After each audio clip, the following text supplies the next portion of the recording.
बिस्मिल्लाहिर्रहमानिर्रहीम। अस्सलाम वालेकुम। आज आपकी बहन लाई है मैदे और कॉर्नफ्लोर से अफ्तारी की एक ऐसी रेसिपी जिसको बनाने के बाद घर वाले उंगलियां चाटते रह जाएंगे। तो वीडियो को आखिर तक देखना लाजमी है ताकि कोई स्टेप रह ना जाए।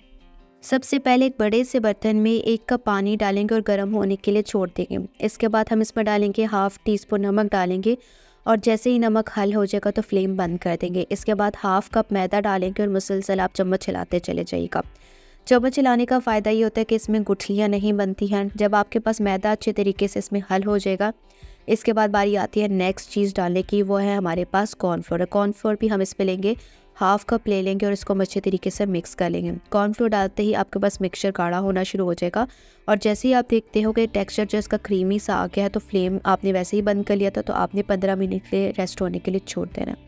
तब तक हम फिलिंग तैयार कर लेते हैं। 2 टेबल स्पून के करीब तेल डालना है। एक मीडियम साइज़ का प्याज डालने के बाद आपने इसको अच्छे तरीके से भून लेना है। आपने याद रखना कि इसके अंदर प्याज़ों को जो है वो बहुत ज़्यादा ब्राउन नहीं करना। अगर आप इसको ब्राउन कर देंगे तो सबसे बड़ा नुकसान ये होगा कि मज़े का फ्लेवर नहीं आएगा।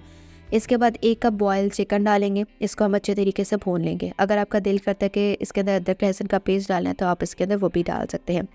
अब आपने क्या करना है कि तमाम चीज़ें डालने के बाद इसको अच्छे तरीके से भून लेना है। 1 आलू ले लेना जिसको उबाल लिया था और अच्छे तरीके से मैश कर लिया था।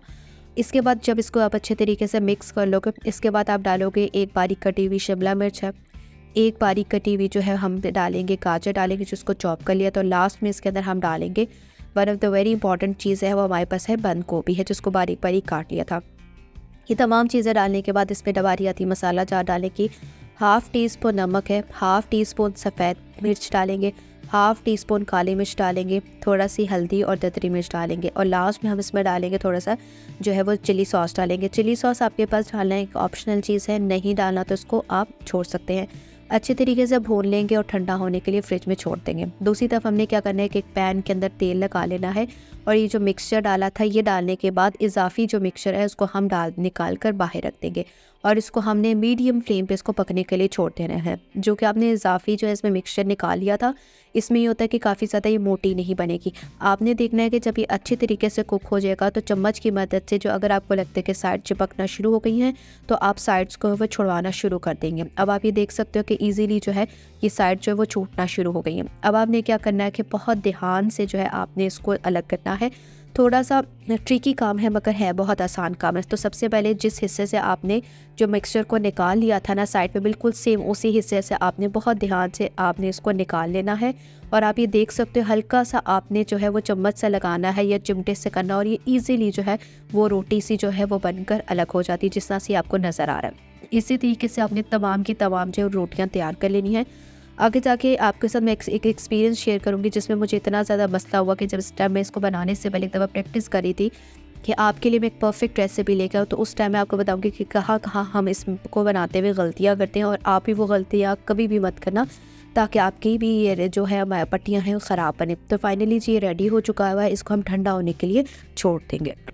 अब ये वो तरीक़ाकार था जिसके अंदर मैं आपको बता रही हूँ कि एक मेरा फॉल्ट आया। सबसे बड़ी बात ये थी कि मैंने एक पैन बहुत बड़ा ले लिया था, ग्रीस तो कर लिया था, नॉन स्टिकी भी था, मगर जो बड़ी इस तरह से रोटियां होती हैं जिनमें से आप ये डाल देते हो और इजाफी नहीं निकालते हो, तो सबसे बड़ी बात ये होती है कि ये बहुत ज़्यादा ना साइड से निकालना बहुत ज़्यादा मुश्किल हो जाता है। और दूसरी बड़ी बात ये होती है कि अगर आप बिगनर हैं और आप एक्सपर्ट नहीं हैं तो आप कभी भी इस काम को मत कीजिएगा। चल आप एक्सपर्ट हैं भी तब भी आपके लिए बड़े मसाइल इसके साथ क्रिएट होते हैं। तो आपने कभी भी जो है इस तरह का एक्सपेरिमेंट नहीं करना। हमेशा इस तरह की पट्टियाँ बनाने के लिए आपने फ्राई पैन का इस्तेमाल करना है और अगर आप नहीं इस्तेमाल करेंगे तो नताइज आपके सामने होंगे। तो फ्राई पैन जो है आपके पास बेस्ट ऑप्शन है। हर किसी के घर में जो है वो नॉन स्टिकी फ्राई पैन होता है तो उसके अंदर ये बेस्ट हो जाएगा।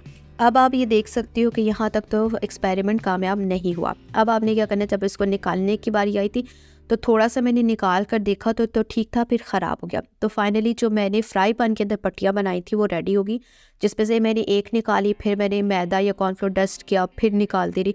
इससे ये होता है जब हम एक के ऊपर एक रखते चले जाएंगे और मैदा मुसलसल डस्ट करेंगे तो ये चिपकेगी नहीं और जब ये चिपकेगी नहीं तो ये रेडी हो जाएंगी। अब आपने क्या करना है कि इसको रेडी करने के बाद इसको ठंडा कर लेंगे और फाइनली इसके अंदर अब बारी आती है फिलिंग भरने की। तो सबसे पहले इसको हम साइड पे कर लेंगे और इनमें से जो है हम एक पट्टी को रख लेंगे जैसे मैंने आपके सामने रख लिया। बड़ा आसान काम है, अब शुरू हो गया।